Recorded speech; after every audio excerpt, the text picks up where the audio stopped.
அண்மை செய்தி.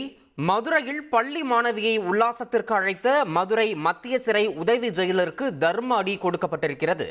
இந்த வீடியோவானது வைரலாக பரவக்கூடிய நிலையில் இதன் முழு பின்னணியையும் தெரிந்து கொள்ள இணைப்பில் இணைகிறார் எமது செய்தியாளர் பிரபு. பிரபு வணக்கம். தற்போது என்ன நடந்தது, முழு விவரம்?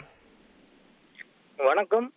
அதாவது நாம் பார்த்தோம் என்றால் மதுரை மத்திய சிறையில் உதவி ஜெயிலராக பணியாற்றி வரும் பாலகுருசாமி என்பவர் பைபாஸ் சாலை பகுதியில் உணவகம் ஒன்று நடத்தி வரும் முன்னாள் சிறைவாசி அவரது கடையில் தினமும் வழக்கமாக கொண்டுள்ளார். அந்த உணவகத்தில் சிறைவாசியின் மகள்கள் அந்த உணவகத்தை பராமரித்து வருவதாக தெரிய வந்துள்ளது.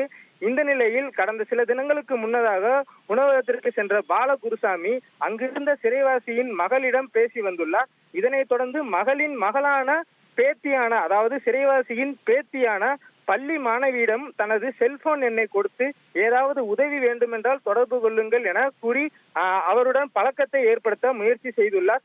தொடர்ந்து அந்த மாணவிக்கு செல்போனில் பேசி நலம் விசாரித்தும் வந்துள்ளார். இதனிடையே இன்று காலை உதவி ஜெயிலர் பாலகுருசாமி மதுரை ஆரப்பாளையம் பகுதியில் உள்ள ஏடிஎம் ஒன்றில் பணம் எடுத்துவிட்டு வெளியே வந்தபோது மாணவியிடம், அதாவது அந்த சிறைவாசியின் பேத்தியான மாணவியிடம் பேசி கொண்டிருந்தார். அப்போது திடீரென பள்ளி மாணவியின் தாயாரான இளம் பெண் தன் மகளிடம் பாலியல் சீண்டலில் ரீதியாக ஈடுபட முயற்சி செய்ததாக கூறி உதவி ஜெயிலர் பாலகுருசாமியை பொதுமக்கள் நடமாட்டம் உள்ள சாலையை பகுதியிலேயே வைத்து அடித்து தர்ம அடி கொடுத்துள்ளனர். தொடர்ந்து அவரது உறவினர்களும் அந்த உதவி ஜெயிலரை தாக்கும் காட்சியானது தற்போது வைரலாகி வருகிறது.